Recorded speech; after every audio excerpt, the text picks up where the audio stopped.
అన్నీ కూడా ఫైనల్ అయిపోయినాయి.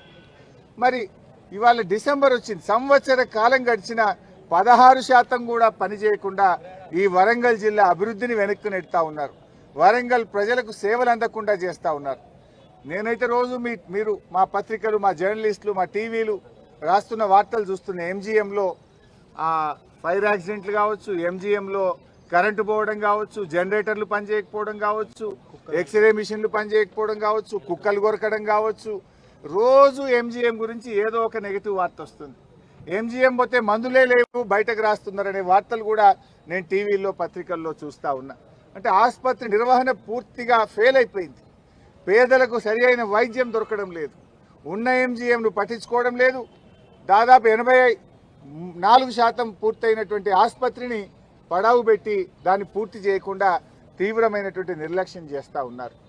ఆ రోజు ఈ 24 ఫ్లోర్స్తోని ఇంత గొప్ప టవరు వరంగల్ నగరానికే ఒక ఐకానిక్గా ముఖ్యమంత్రి గారు కేసీఆర్ గారు రూపకల్పన చేశారు.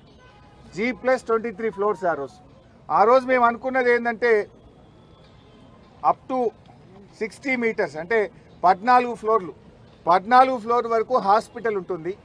14 నుంచి 24 వరకు మిగతా 10 ఫ్లోర్లలో పీజీ స్టూడెంట్స్ అకామిడేషను, డాక్టర్ల అకామిడేషను, స్టాఫ్ నర్సుల అకామిడేషను, బ్లడ్ బ్యాంకు, ల్యాబ్స్, ప్రొఫెసర్లకు, సూపరింటెండెంట్లకు వాళ్ళ ఆఫీసు, ఇవన్నీ కూడా మిగతా 10 ఫ్లోర్లలో ఏర్పాటు చేశాం.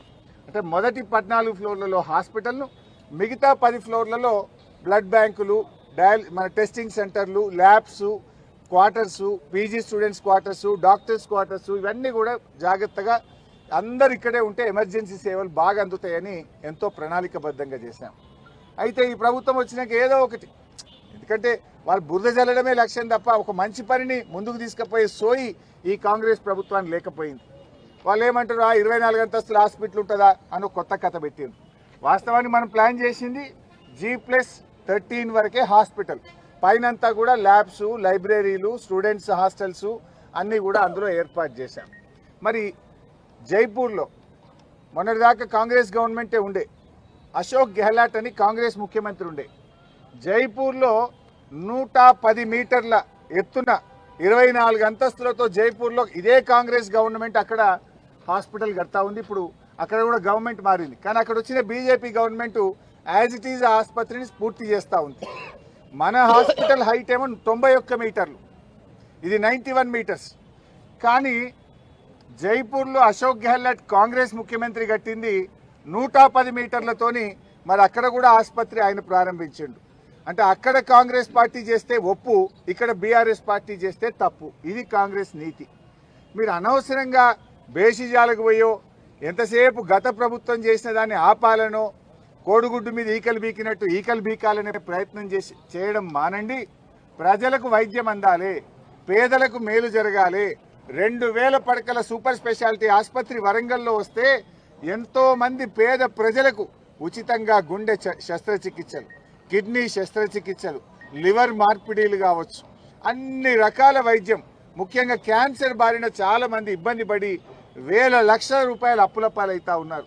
అటువంటి పేద ప్రజలకు హైదరాబాద్ నిమ్స్లో ఎలాంటి సేవలు అందుతాయో అట్లాంటి అత్యాధునిక ఆధునిక పరికరాలతో అన్ని రకాల వైద్యం వరంగల్తో పాటు ఉత్తర తెలంగాణ ప్రజలకు అందాలని కేసీఆర్ గారు ఎంతో దూరదృష్టితో చేశారు. ఈ రాష్ట్రాన్ని 50 ఏళ్లు కాంగ్రెస్ పాలించింది, 16 ఏళ్లు తెలుగుదేశం పాలించింది. 66 ఏళ్లలో ఏ ప్రభుత్వం కూడా ఆలోచించని విధంగా కేసీఆర్ గారు వరంగల్లో ఇంత గొప్ప ఆసుపత్రిని ఇక్కడ తెచ్చే ప్రయత్నం చేశారు. హైదరాబాద్ నలుదిక్కుల 4 ఆసుపత్రులు, నిమ్స్కు డబల్ మరో 2000 పడకల ఆసుపత్రి నిమ్స్కి యాడ్ చేశారు. వరంగల్లో 2000 పడకల ఆసుపత్రి చేశారు. మేము అవుతుందేమో ఎందుకు తొందరపడి విమర్శించాలని ఒక ఏడాది ఓపిక పట్టినాం. మిత్రులారా, మీరు పాత విజువల్స్ తీయండి. అక్టోబర్ 2023లో నేను ఈ హాస్పిటల్కి వచ్చినప్పుడు హాస్పిటల్లో ఏ పరిస్థితి ఉందో, ఏడాది తర్వాత మళ్ళొస్తే కూడా ఎక్కడేసిన గొంగలు అక్కడనే చందంగా ఈరోజు హాస్పిటల్ ఉంది. అంటే ఈ ప్రభుత్వం ఎంత పేదల వైద్యం పట్ల ఎంత నిర్లక్ష్యంగా వ్యవహరిస్తూ ఉందో ఈరోజు మనందరికీ కూడా అర్థమవుతా ఉంది. ఈ సందర్భంగా రేవంత్ రెడ్డి గారిని, ఈ ప్రభుత్వాన్ని మేము డిమాండ్ చేస్తున్నాం. వెంటనే యుద్ధ ప్రాతిపదికన ఈ ఆసుపత్రిని పూర్తి చేయాలని, పేదలకు అందుబాటులోకి తేవాలని బీఆర్ఎస్ పార్టీ డిమాండ్ చేస్తుంది.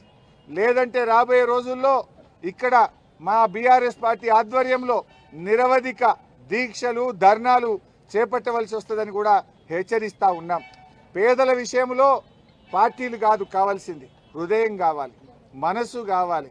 పేదలకు సేవ చేయడానికి ఒక పార్టీ ఇంకో పార్టీతో పోటీ పడాలి తప్ప ఇంత మంచి దవాఖాన కేసీఆర్ కట్టిండు, కేసీఆర్ గారికి ఏడ పేరు వస్తుందో అని దవాఖాన నాపుడు తెలివి తక్కువ పని, దద్దమ్మలు చేసే పని.